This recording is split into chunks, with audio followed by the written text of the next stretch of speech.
여러분 안녕하세요, 심화공간입니다. 여러분 혹시 콜드 샤워라고 아세요? 그러니까 소위 찬물 샤워 얘기하는 건데요. 저는 어떠한 계기로 6월달부터 계속 찬물 샤워를 진행하고 있습니다. 그때 처음 시작을 할 때 찬물 샤워를 올 겨울까지 지속할 수 있는지에 대한 도전을 했어요. 그리고 오늘 아침에도 찬물 샤워를 하고 나왔습니다. 이게 원래는 그걸 하게 된 계기가 윈호프 호흡법 과 같이 병행을 했었는데, 윈호프 호흡법은 나중에 제가 기회가 되면 그것도 따로 영상을 만들어서 올릴 예정이지만, 그거는 저의 경우는 좀 힘들어서 중간에 중단을 했어요. 초기 산소를 혈액에 보충하는 과정에서 과호흡을 하는 구간이 있는데, 그게 이제 생각보다 쉽지 않더라고요. 숨을 참는 것은 어렵진 않았는데, 아무튼 콜드 샤워에 대해서 오늘은 얘기를 좀 해볼까 합니다. 콜드 샤워가 효능을 갖다가 보면은 여러가지 효능이 있다고 해요. 찬물 샤워를 했을 때 첫 번째로 체중 감소 자극. 그러니까 연구에 따르면 차가운 샤워는 대사 속도를 직접 높이는 것 외에도 갈색 지방의 생성을 자극한다. 갈색 지방은 특정 유형의 지방 조직으로 칼로리를 태워서 에너지를 생성한다. 따라서 냉수 샤워는 체중 감량을 하는 사람에게 효과적인 도구라고 하네요. 저 같은 경우에는 체중 감소가 더 빨라지거나 이런 건 잘 모르겠어요. 근데 체중 감소에 가장 좋은 것은 일단 야식을 끊는 게 가장 좋습니다. 그러니까 저도 이제 공학을 하는 입장에서 그리고 또 나름대로 체중 감량을 하고 있거든요. 그래가지고 지금 제가 170 정도의 지금 68.1kg 나오니까 그 정도면 아직 더 감량하려고 하고는 있는데 나쁘진 않다고 봐요. 저도 이것도 체중 감량을 한 것입니다. 원래는 제가 73kg까지 나갔었거든요. 그런데 경험상 체중 감량은 일단은 인풋 대비 아웃풋으로 생각하면 돼요. 그러니까 많이 먹고 움직여서 칼로리 소모가 적으면 당연히 남은 잉여 칼로리가 체중으로 불어나게 할 거고요. 그 반대로 생각하면 좀 더 이제 많이 먹지 않고 그리고 또 많이 움직이면 체중은 자연히 감소된다고 봅니다.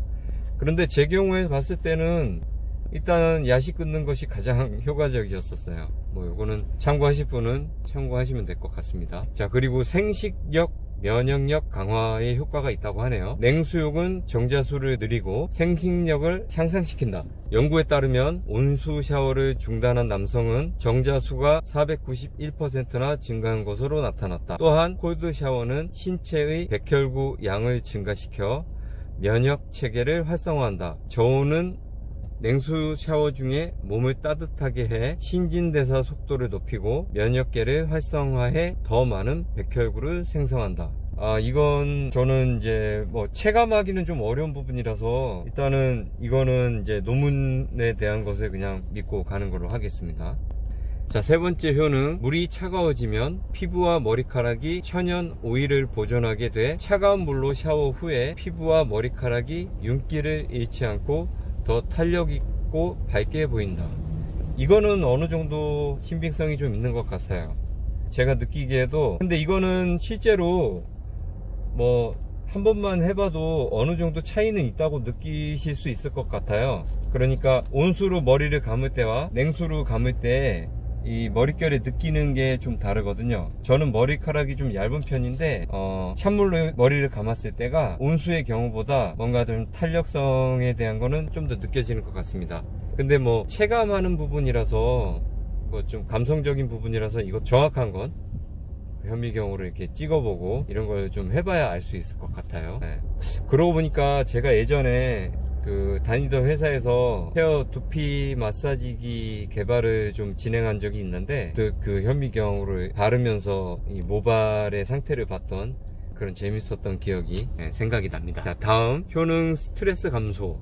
낮은 온도는 신경계가 스트레스에 대해 더 탄력성을 갖도록 훈련시킨다. 몸이 차가운 샤워의 충격에 적응할 때 처음에는 습관을 만들려고 시도했을 때와 같은 거부감, 저항은 사라진다. 이 탄력성은 결국 일상에 반영돼 스트레스 저항이 높아진다. 이건 제가 생각할 때 제가 지금 와서 느끼는 기분을 반영하는 이야기라고 봐요. 그러니까 처음에 이 찬물 샤워를 진행하기가 상당히 어렵습니다. 왜냐면 이게 나에게 차가운 느낌을 줘서 고통을 줄 거라는 그런 이제 두려움 같은 거를 주거든요. 그런데 이게 막상 차가운 물이 닿았을 때 그때 그 느낌을 뭐라고 해야 될까요? 달리기를 시합을 하기 전에 준비 요의 땅을 하지 않습니까? 준비 요의 단계. 그게 이제 찬물 샤워를 진행하기 이전에 이제 대비를 하고 있을 때의 그런 느낌과 상당히 유사하고요. 그러니까 뭐 옷 다 벗고 이렇게 샤워기 앞에 딱 있을 때, 요거 위로 이제 레버만 딱 올리면 찬물이 내 몸을 이제 자극할 거라는 그런 기대감 내지는 두려움. 그리고 실제로 찬물이 닿고 어떤 느낌을 가했을 때가 땅 하고 빠르게 달려가는 그 시점하고 상당히 유사합니다. 그때 느끼는 여러 감정이 있잖아요. 아드레날린이 솟구치는 그런 느낌? 그런 것과 좀 비슷해요. 처음에는 거부감, 하지만 막상 시작하면 그런 거부감은 좀 사라지고. 근데 이게 매일매일 지속되고 하면은 본인이 안다라는 거죠. 그 처음에 그 두려움이, 잠깐의 두려움이 실제로 시작하고 난 뒤에는 이제 적응이 되고 아무것도 아닌 상태가 된다. 뭐 이런 부분들, 그런 느낌을 좀 받을 수가 있어요. 예. 그래서 지금까지도 지속할 수 있었던 것 같습니다. 자, 다음 우울증 완화. 콜드 샤워는 분노의 감정을 느낄 때나 활력의 넘침을 느끼게 하는 호르몬으로 뇌신경 전달 물질 노르아드레날린 생성을 자극해 우울 증상을 완화한다. 이거는 위에 있던 내용하고 좀 어느 정도 연계되는 부분이라고 생각을 합니다. 그런데 확실히 우울증 완화에 도움이 될 것 같아요. 그러니까 제가 뭐 우울증을 본격적으로 알아보거나 하는 건 아닌데, 저도 한때, 저는 원래 이제 지금 공학을 하고 있지만 그 어렸을 때부터 가장 관심이 많았던 게 심리학이었었어요. 그래서 그런 책들을 좀 많이 보고 했던 걸로 봐서는 그 우울증에 대한 과정을 어느 정도는 그러니까 간접적으로 좀 느끼고 있는 부분이 있습니다. 공감할 수 있는 것들. 그런데 우울증도 어느 부분에서 보면 한쪽으로 마음이, 감정이 쏠려 있는 상태를 유지한다는 거거든요. 그래서 우울한 마음에서 빨리 벗어나지 못하면 계속 그쪽으로 집중을 하게 되고, 그것은 이제 더 안 좋은 쪽으로 꼬리에 꼬리를 물고 계속 애드가 되는 거거든요. 근데 그런 부분이 찬물 샤워에서는 좀 이렇게 제거할 수 있는 요소가 분명히 있다고 봐요. 그러니까 뭔가 이렇게 우울할 때, 그냥 실제로 우울증을 느끼는 사람들에게 권하는 것 중에 그 화제를 다른 쪽으로 돌릴 수 있는, 그러니까 몸을 움직임으로써 그러니까 마음을 전환시키는 이런 요법들이 있거든요. 전문 용어는 저도 뭐 기억은 잘 나진 않는데 근본적인 원리는 같습니다. 그런 것처럼 이제 찬물 샤워가 도움이 될 수 있다는 거죠.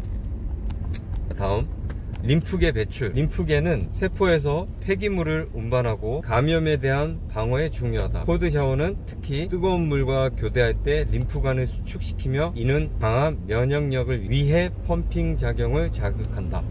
이 말이 좀 어려운데요. 결국에는 이제 면역력에 대한 부분이 좋아진다라고 약간 확대 해석을 좀 할 수 있을 것 같아요. 결국에는 뭐 림프, 백혈구 수치, 호중구 뭐 이런 것들에 대한 이야기인데, 제 경우에는 이런 부분은 좀 효과가 있는 것 같아요. 제가 알러지 질환을 뭐 좀 어렸을 때부터 만성적으로 앓고 있는 부분이 있는데, 찬물 샤워를 오래 진행하고 나서부터 그런 부분들이 상당히 좀 감소했습니다. 예, 이거는 제가 체감으로 좀 분명히 느끼는 것 같아요. 처음에는 그 알러지 반응도 따뜻한 곳에 있다가 차가운 곳으로 갔을 때 이게 좀 더 심해지는 경향이 있거든요. 저는 이제 그런 것들을 예전에 잠깐 공부를 했을 때 체온하고 연관이 좀 있다라고 제가 들었던 기억이 나요. 그런데 찬물 샤워를 진행하면서 그게 반복하면 할수록 어떤 내성이 좀 발생을 합니다. 저는 체온 측정도 좀 같이 좀 병행을 했었는데, 찬물 샤워를 처음 했을 때 체온이 떨어지는 것과 이게 반복을 하면 그러니까 인체는 항상성을 갖는다고 하죠. 그런 걸 분명히 느꼈어요. 그래서 지금 같은 경우는 찬물 샤워를 진행을 해도 체온이 좀 덜 떨어지는 경향이 좀 있습니다. 그래서인지 예전에는 재채기가 나오고 또 샤워를 끝내고 밖으로 나왔을 때 재채기가 나오기도 하고 이런 것들이 많이 완화됐어요. 그리고 일상 중에서도 알러지 증상이 좀 낮아졌습니다. 이 부분 때문에서라도 저는 글쎄요, 이게 앞으로도 계속 이어서 나갈 수 있을 것 같아요. 어찌 됐건 간에 제가 몸에 어떤 효능을 느끼고 이런 부분이 있기 때문에 이런 것들이 조금씩 좀 더 확실해진다면 저는 좀 더 적극적으로 지속해 나갈 의향이 있습니다. 자, 마지막 혈액순환 개선. 찬물 샤워는 순환계를 따뜻하게 유지하기 위해 장기로 혈액을 보내게 한다. 이 자극은 전반적인 심장 건강에 좋다. 이거는 제가 뭐 체감할 수 있거나 하는 건 아니에요. 그런데 뭐 근거는 충분히 있는 부분이라고 봅니다. 찬물 샤워를 진행을 하면 혈액순환에 도움을 준다라고 하거든요. 혈관을 수축을 해서 혈액이 심장 쪽에서 더 빠르게 펌핑질을 하도록 해준다는 거죠. 그러니까 우리 몸은 외부에 어떤 저항해야 되는 부분들이 왔을 때 거기에 대한 반응을 하거든요. 근데 그것들을 실제로 이 말씀을 좀 드릴게요. 윈 호프라는 사람이 윈 호프 호흡법과 같이 찬물 샤워를 이야기한 영상이 있는데, 제가 이건 밑에 링크에다 걸어 드릴게요. 그 영상에서 보면은 우리는 과거에, 그러니까 문화가 발전되기 이전의 시대에 외부에 차갑거나 덥거나 했던 것들에 이제 노출이 많이 되어서 그런 것들에 적응을 할 수 있는 피부에 전기 수용체를 갖고 있었다고 합니다. 그런데 이제 문화가 발달을 하고 이제 사람들은 좀 더 편하고 간편하고 이런 것들이 이제 발전할수록 더 증가를 하겠죠. 그러면서 외부에 이 추울 때는 꽁꽁 싸매고 있어서 이제 그런 노출의 기회가 없다라고 해요. 근데 그런 것들이 우리를 더 약하게 만든다라는 게 그분의 이제 논리거든요.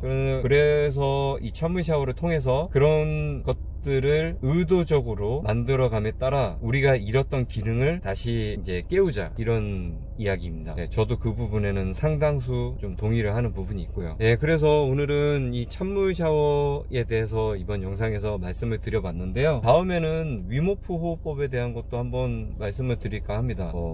언제 한다고 이게 뭐 얘기하기는 좀 어렵지만 제가 생각나는 것들 이제는 정말로 꾸준히 하나씩 올려보려고 합니다. 지금 머릿속에 생각나는 것들이 너무 많아요. 그런데 이게 뭐 전 영상에서 말씀드린 것처럼 제가 나중에 잃어버리더라도 이거를 기억하기 위해서 남기는 영상의 목적도 있고요. 또 제 영상이 다른 누군가한테는 어떤 도움이 되거나 또 우연한 계기로 그 영상이 기회가 돼서 다른 데서 또 도움을 얻을 수도 있는 거잖아요. 예, 이런 것들이 선순환되면 나비 효과라고 하죠. 전반적으로도 많은 도움이 될 수 있는 어떤 그 나비의 날개짓이 될 수 있지는 않을까 하는 마음에서 또 다시 영상을 시작한 거니까 앞으로도 좀 지켜봐 주세요. 그러면 이번 영상은 이렇게 또 마무리를 하겠습니다. 감사합니다.